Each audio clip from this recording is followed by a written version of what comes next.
começo, a gente faz os primeiros lábios e a gente acha que já tá super arrasando e bombando e tudo bem, é o melhor que eu consegui fazer naquela época.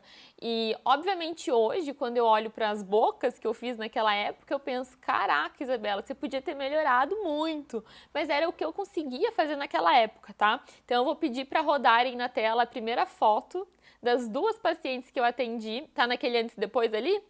Então, olha esse antes e depois, gente. Coitadinha. O Glaucio tá rindo aqui. Coitadinha, mas era o melhor que eu consegui fazer naquela época, tá?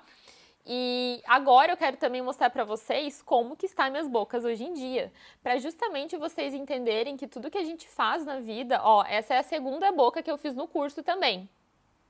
Agora vai entrar as bocas atuais. Aí vocês vão ver de fato a evolução. Porque, gente, tudo que a gente faz da vida é constância, é treino, é evolução. Quero ver, assim, ó, o primeiro arroz que eu fiz na vida. Cara, queimei, ficou arroz japonês, ficou horrível.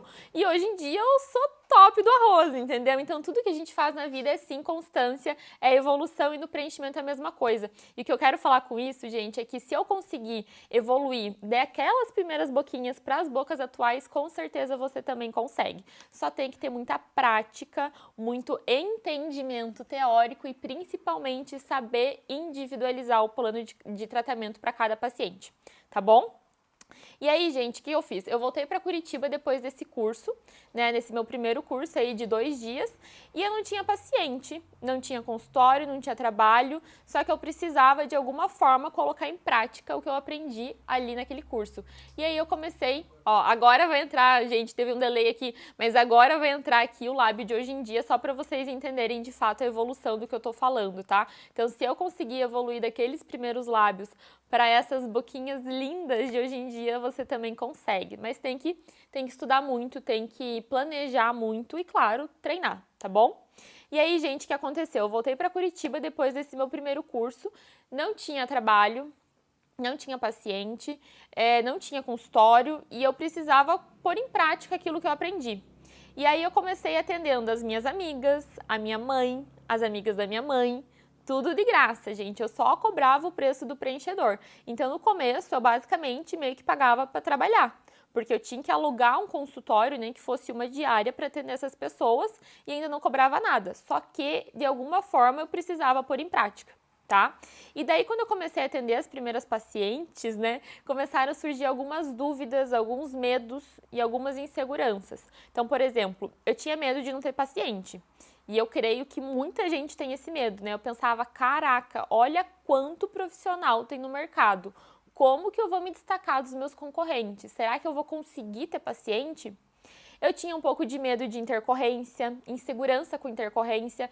Então eu falo assim que todo procedimento injetável, a gente tem risco de efeito adverso, de intercorrência. E óbvio que quando eu estava começando, isso era um grande abalo, digamos assim, para mim.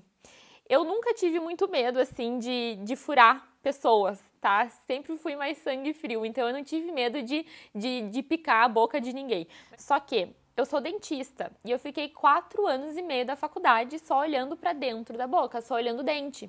Então, obviamente, quando eu fiz, né, o meu primeiro preenchimento labial, que eu furei a boca de alguém, eu tava nervosa, eu tava ansiosa, isso faz parte, isso é normal. E muito medo, principalmente se a pessoa não gostasse do resultado, né, gente? Porque eu falo assim, é uma responsabilidade enorme da gente como profissional mexer no rosto de uma pessoa. Porque não é, por exemplo, mexer numa barriga que se der alguma coisa eu escondo com blusa. A gente tá mexendo na face de uma pessoa. Então era e é uma responsabilidade muito grande. E esse medo da pessoa não gostar do resultado era muito grande também. Medo de intercorrência, medo de entregar um resultado não satisfatório, medo de começar. E eu creio que muitas dessas questões, esses medos, muitas de vocês passam ou já passaram. Ou até, como eu falei lá no começo, pode ter gente aqui nessa live que já é formado em, sei lá, enfermagem, físio e quer migrar, né, para essa parte da harmonização, porque às vezes trabalha demais, não tem um lucro muito bom e sabe que esse mercado é muito rentável, só que também tem medo, tem insegurança justamente de mudar de área, né, da carreira para ingressar no mercado que até então seria desconhecido. E o que eu fiz então, né, para superar esses medos, essas inseguranças? Então a primeira coisa para perder medo de não ter pacientes, eu entendi que eu tinha que começar a aparecer no Instagram. Sobre o medo de intercorrências agora, o medo de começar, o medo das intercorrências, então eu acredito no seguinte, gente, que nós, seres humanos, a gente só sente medo daquilo que é desconhecido. A partir do momento que eu tenho, digamos assim, domínio, que eu tenho conhecimento sobre algo, naturalmente eu me sinto mais segura, eu me sinto mais autoconfiante. Então, para perder esse medo de começar, esse medo de intercorrências, eu basicamente devorei um monte de livro. E deixa eu até fazer um PS aqui, contar uma historinha. No começo, gente, quando eu fiz esse primeiro curso, eu sempre gostei muito de estudar. E daí eu peguei e comprei um combo de livros, acho que era 5 ou 7 livros, parcelei 12 vezes no boleto, porque também não tinha dinheiro para comprar, para pagar todos os livros. E, gente, eu comi aqueles livros, assim, em questão de um mês, eu li todos os livros, eu lia muito artigo, gosto muito de ler, e isso foi me dando segurança. Então, a partir do momento que eu tive o domínio da parte teórica, realizar a prática com excelência foi muito mais tranquilo, tá? Sobre o medo, então, de não me destacar, né? Esse medo de ter paciente, de me destacar dos meus concorrentes, de ingressar de fato no mercado da Hoff, o que eu fiz então? Eu coloquei na minha cabeça, eu acredito muito na força do pensamento, tá, gente? Eu não sei se vocês acreditam nisso ou não, mas eu acredito. Eu acho que tudo que a gente coloca, a nossa energia cresce. Então, eu coloquei na minha cabeça que era o seguinte, Isabela. O mercado da Hoff é muito concorrido, tem muito profissional? Tem. Só que, ao mesmo tempo, tem muita paciente querendo ser atendida e querendo ser atendida por um profissional de excelência. Então, eu coloquei na minha cabeça o seguinte. Pensava assim, beleza, Isabela, tem muito profissional trabalhando com a Hoff, tem muita gente querendo trabalhar, mas ao mesmo tempo tem muita paciente querendo ser atendida e ser atendida por um profissional diferente, né? Com excelência, por um profissional diferente da grande maioria. E aí eu só precisava me destacar dos meus concorrentes. E lembra que eu falei isso lá no começo? Como que eu faço para me destacar dos meus concorrentes? Fazendo o que eles não fazem, que é justamente individualizando o planejamento de cada preenchimento labial. Porque a grande maioria dos meus concorrentes aprendem uma ou duas técnicas e saem replicando, fazendo aquele Ctrl+C, Ctrl+V. E quando eu comecei, de fato, a ter mais pacientes, né, quando eu comecei a atender as pacientes, não era já minha mãe ou minha amiga, eram pacientes de fato, eu comecei a sentir que o preenchimento labial era sim o procedimento ideal que ia me fazer entrar nesse mercado da harmonização facial, né? E você deve estar pensando, mas por que diacho o preenchimento labial? E agora eu vou te listar então algumas grandes vantagens. Então, gente, o primeiro motivo, o preenchimento labial é o procedimento da face, da harmonização que mais tem procura. Então, desde aquela época, quando eu comecei a trabalhar, até nos dias de hoje, é o procedimento que eu mais recebo direct e mensagem falando, quero marcar horário, avaliação, enfim. Então, é o procedimento que mais tem procura. E assim, gente, o que acontece também na maioria dos casos, as pacientes vêm para procurar o preenchimento labial e elas já saem ali com o plano de tratamento completo, tá? Então, é um procedimento, de fato, muito abundante, muito rentável. O segundo motivo que me fez focar no preenchimento labial é justamente por ser um procedimento mais seguro, principalmente para quem está começando. Então, veja que o seguinte, eu não estou falando que é um procedimento isento, livre de intercorrências, porque como eu falei lá no começo, todo procedimento injetável tem riscos de intercorrências. Entre na sua cabeça que é importante, que é o diferencial para você ter de fato sucesso no preenchimento labial, você precisa entender a importância do planejamento individualizado, tá bom? E, gente, quando eu fiz meus primeiros cursos, quando eu fiz até a minha especialização mesmo, eu aprendi assim, sei lá, umas 3, 4 técnicas e na minha cabeça eu tava arrasando, né? Eu já tinha, poxa vida, 3 técnicas já é muita coisa. Na minha cabeça era. E aí eu comecei a replicar essas 3, 4 técnicas das minhas pacientes e aí eu fui vendo assim, meio que na dor mesmo, que às vezes dava certo e às vezes dava errado, né? Porque de fato, a gente está lidando com um corpo humano, com uma paciente, um organismo vivo, não é um robô, não é uma ciência exata. Então não tem como a gente padronizar algo que não deve, que não pode ser padronizado, tá bom? Bom, gente, então vamos lá. Eu quero até dar, antes de começar de fato com o conteúdo específico em si, eu quero dar um exemplo pra vocês. Parece um exemplo meio bobinho, mas eu tenho certeza que vai grudar na cabeça de vocês e que vai fazer sentido, tá? Então você imagina que eu tô, sei lá, no shopping e achei um sapato, sei lá, uma sandália, e experimentei no meu pé, beleza, comprei, adorei. Aí uma amiga minha pediu a sandália emprestada, só que a minha amiga usa 2 números a menos. Beleza, eu emprestei a minha sandália pra ela, só que não ficou o ideal, mas tipo, serviu, ok. Só que daí a minha mãe pediu a minha sandália emprestada e minha mãe usa 2 números a mais. Obviamente não entrou nem no pé da minha mãe. E é basicamente isso que a gente tem que colocar em relação ao planejamento de lábio. A técnica que eu vou usar na minha boca, com certeza não é a mesma técnica que eu vou usar na boca de uma amiga, não é a mesma técnica que eu vou usar na boca da minha mãe e assim por diante. Então, coloque na cabeça de vocês que por mais que a gente, digamos, sofra um pouquinho no início, até de fato entender como fazer o planejamento, como colocar em prática, eu te garanto que no final vai valer muito mais a pena do que você aprender só uma técnica e sair fazendo Ctrl+C, Ctrl+V a rodo, tá bom? E bom, gente, antes da gente começar com conteúdo específico, eu quero falar uma coisa. Eu não sou dona da verdade, tá? Eu tô aqui, digamos, humildemente mostrando como que eu faria se esses lábios aparecessem no meu consultório. Então, obviamente, vai ter gente aqui na live que vai pensar, mas eu faria aqui esse casinho diferente. E tá tudo bem, porque não existe um único jeito de planejar ou o jeito certo e o jeito errado. Eu tô mostrando aqui pra vocês a minha realidade e a forma que eu tô tendo sucesso pra justamente ensinar vocês a planejar. Mas eu não sou dona da verdade, eu não quero que vocês me enxerguem dessa forma como dona da verdade. Eu tô aqui só pra ajudar, auxiliar vocês nesse processo, beleza?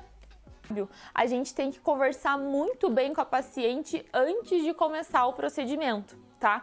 Porque imagina só, quem trabalha já com preenchimento sabe que 1 ml é pouco produto.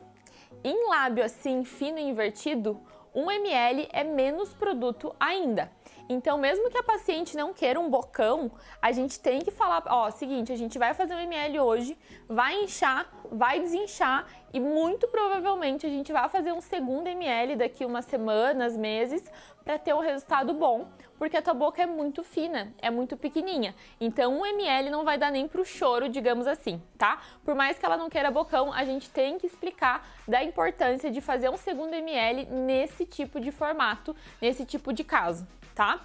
E, gente, quem viu a live de ontem, eu respondi umas dúvidas sobre nódulos, sobre aquelas bolinhas que se formam na boca, tá? E eu, Isabela, não gosto de usar mais de 1 ml no lábio, tá? Por sessão. Então, mesmo que a pessoa tenha a boca muito fina, como esse caso, que eu sei que eu vou ter que usar mais produto, eu não coloco mais de 1 ml por sessão, por quê?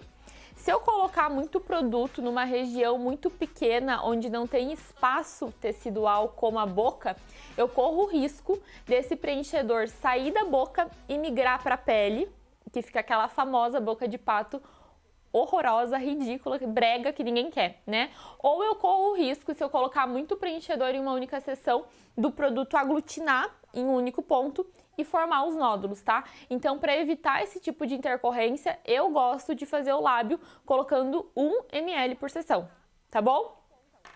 Bom, gente, então nesse lábio, eu vou falar primeiro do lábio superior. Eu começaria nessa paciente fazendo o contorno labial, tá? Então, eu faria mais ou menos 2 retroinjeções aqui, de cada ladinho do contorno. O contorno, gente, eu faço com agulha, tá? Por quê? O contorno labial a gente tem que ter muita cautela. Vocês vão de concordar comigo que a cânula é um dispositivo mais grosso, né? O diâmetro um pouquinho maior. Se eu faço esse contorno labial com a cânula, eu tenho a chance muito maior de, quando eu tá ali fazendo a retroinjeção, o produto sair do contorno e ir para a pele, justamente porque ele entrega mais produto do que a agulha, porque ele é um dispositivo mais grosso, o diâmetro é maior. Então, obrigatoriamente para o contorno, eu sempre faço com agulha e eu uso pouquíssimo, mas pouquíssimo produto, tá? O contorno, eu sei que tem gente que vai falar, eu faço, eu não faço, né? É uma folia, digamos assim. Eu sei que tem gente que gosta e tem gente que não gosta. Eu tô aqui ensinando o jeito que eu gosto e o jeito que eu faço de fato nas minhas pacientes. Mas, gente, o jeito que eu faço é com muita cautela, tá? Então, o contorno é o seguinte, ou você faz bem feito e fica lindo, ou você coloca muito produto e fica brega, fica estranho, tá? O objetivo do contorno, o nome já diz, é contornar, é refinar, é desenhar. A gente não quer que dê volume nessa região. Então, a gente vai colocar pouco produto. Para vocês entenderem mais ou menos, a cada retroinjeção, eu coloco mais ou menos 0,025 ml. Então, assim, é um quarto entre um risquinho e outro da seringa. É pouquíssimo produto, tá? E agora, beleza, fiz o meu contorno com agulha. Agora eu vou fazer a retroinjeção aqui, ó, do arco do cupido dos dois lados, também com a agulha. Faço dos dois ladinhos também usando pouco produto, usando aí mais ou menos 0,025 ml também. E eu gosto também de fazer o filtro, então do ponto mais alto do arco do cupido, eu venho e faço o filtro labial. E o filtro, gente, também eu sei que é uma grande discórdia, digamos assim. Tem gente que faz, tem gente que não faz. Eu gosto bastante de recriar essa estrutura, porque é uma estrutura anatômica que fica muito bonito, principalmente numa vista lateral, essa ondulação, essa projeção. Mas, novamente, a gente tem que ter muita cautela, porque se a gente colocar muito produto, vai ficar dois palitos, vai ficar estranho, vai ficar brega. Então, novamente, quando eu faço aqui o filtro, eu faço com pouco produto, mais ou menos aí 0,025 ml por retroinjeção. Então, vocês têm noção que é pouquíssimo produto mesmo, tá? E aí, beleza, fiz todo o meu contorno aqui do lábio superior, vou para a parte do volume. E aí, gente, repara uma coisa. O volume em cima, além de não ter volume, vocês concordam que essa boca é totalmente invertida. Principalmente essa parte lateral aqui, o lábio tá totalmente para dentro, tá? Então, nesse caso, eu associaria duas técnicas. Nesse caso, eu faria algumas travinhas verticais por toda a extensão aqui do lábio, que é basicamente a técnica que a gente chama de Russian Lips, que são várias travas verticais que a gente faz com agulha mesmo, a fim de everter esse tecido. Então, o tecido tá invertido para dentro, a gente faz essas travinhas na tentativa de virar um pouquinho esse lábio, tá? E por que que eu associaria duas técnicas? Não faria só a Russian Lips? Eu, Isabela, já fiz muito a Russian Lips somente, tá? Principalmente quando eu aprendi essa técnica. Nossa, mas eu fazia rodo, assim. Fiz em mim, fiz em todo mundo, assim. E eu amava.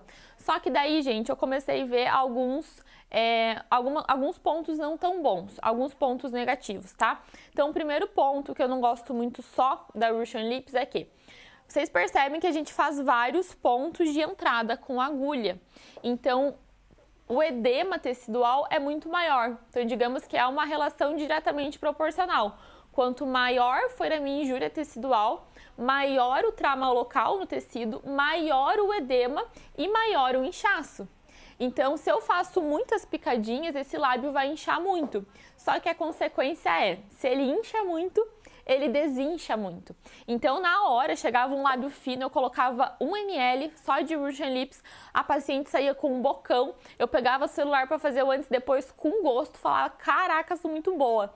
Aí, o que acontecia? Depois de uns dias, a paciente voltava com a boca já murchinha, porque desinchou basicamente tudo, e ainda voltava triste porque eu não coloquei volume no vermelhão do lábio, eu só virei a boca dela.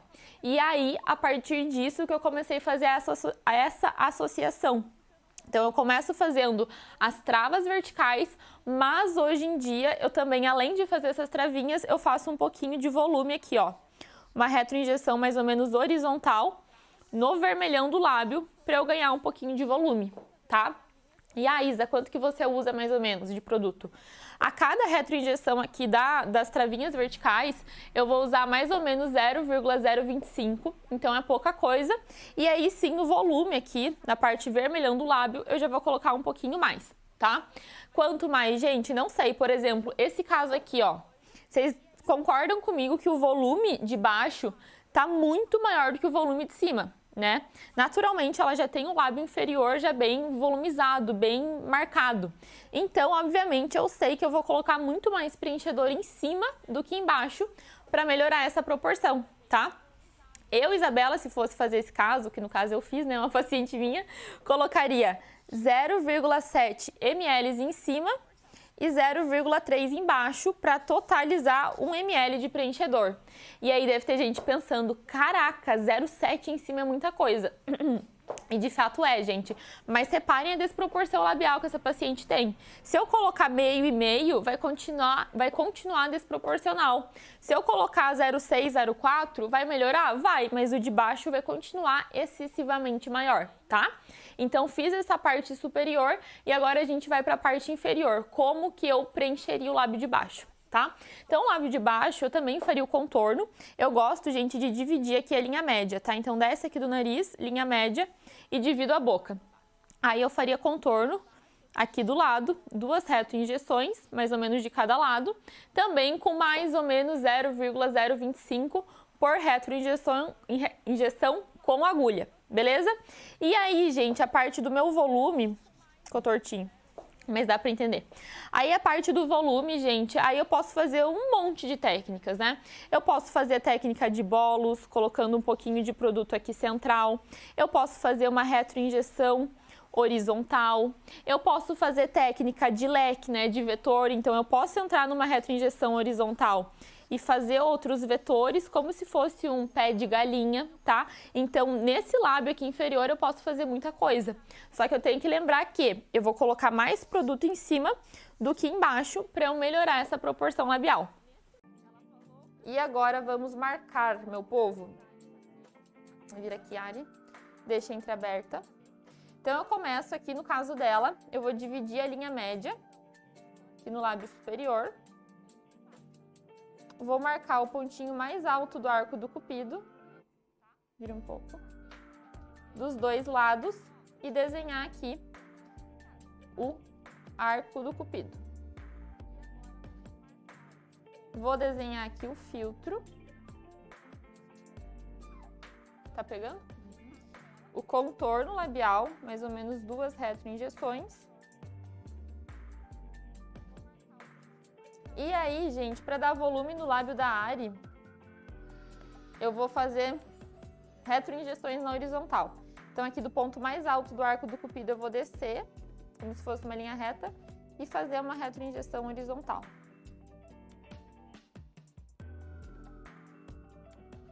Lembrando que em cima eu vou usar 0,6, embaixo eu vou usar 0,4. Aí, beleza. Em cima é essa minha marcação que eu vou fazer no lábio dela. Não tem necessidade de fazer aquelas travinhas de eversão, porque olha como o lábio dela já tá bem evertido, tá? Embaixo eu sigo aqui, ó. Faço a linha média dela também.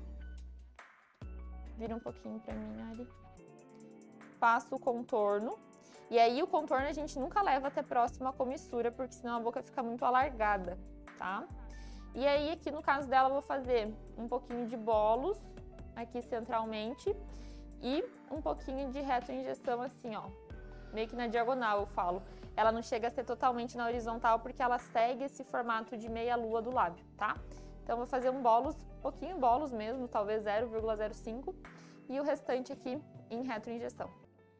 Beleza, ó, gente, peguei então aqui minha seringuinha.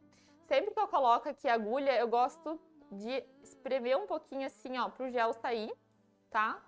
Sair um pouquinho de gel, aí eu começo. Minha gaze estéreo, tá? Levanta, Ari. Deixa a boca entreaberta. Vamos começar pelo lábio de cima, eu vou fazer primeiro o contorno. Pinçar o lábio.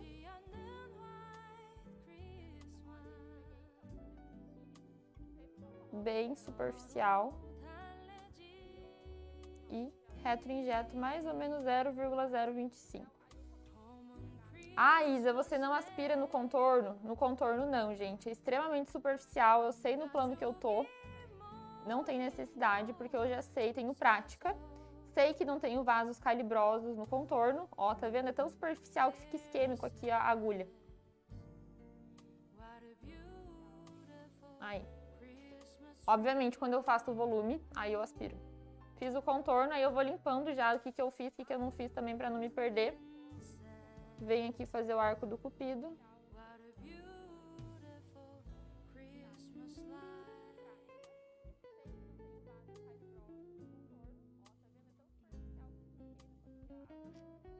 Só um pouquinho mais pro lado. E aí, já daqui do ponto mais alto do arco do cupido, eu entro e faço o filtro. O filtro eu gosto de aspirar, tá? Isa, a Clara perguntou por que você faz primeiro o contorno.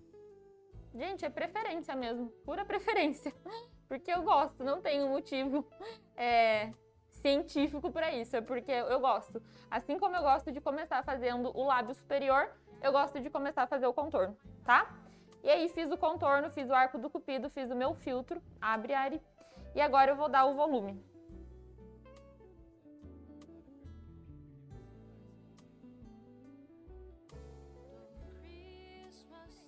Agulha sempre no vermelhão do lábio, nunca leva assim, ó, pra parte úmida e também não leva muito pra parte da pele, tá? No vermelhão do lábio e superficial. Não tão superficial que nem o contorno, né? Mas mais superficial. Aspirei e agora eu vou retroinjetar.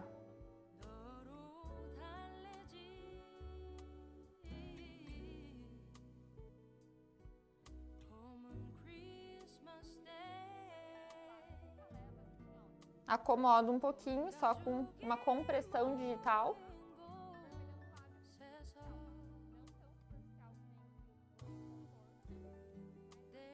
De boa, Ari? Levantei o queixo.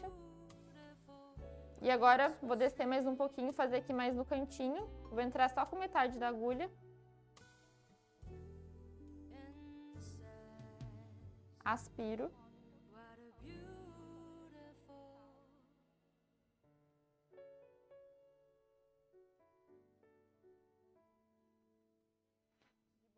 Ui, que susto. Olha pro lado da câmera na cara. E agora vou descer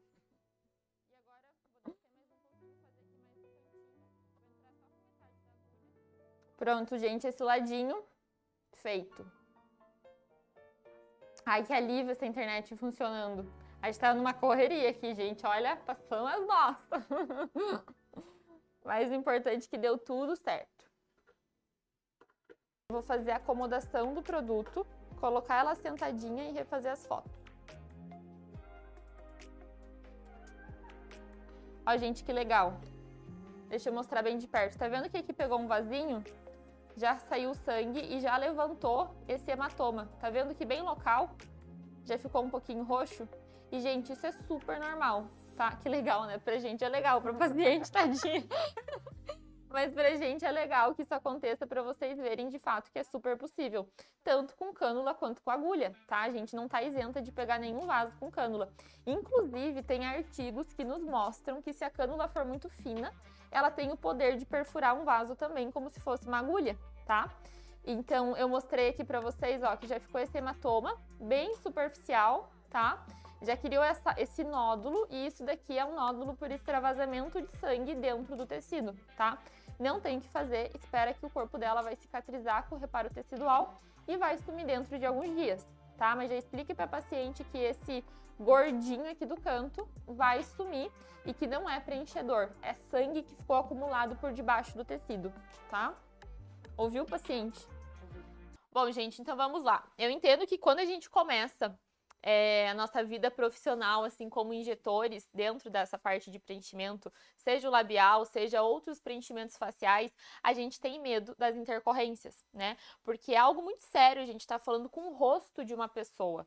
Então é normal a gente sentir medo, sentir insegurança nesse começo. E naturalmente, quando a gente vai atendendo as pessoas, as pacientes, naturalmente a gente se sente mais confiante. Mas o que eu queria, né, que eu quero colocar na cabeça de vocês?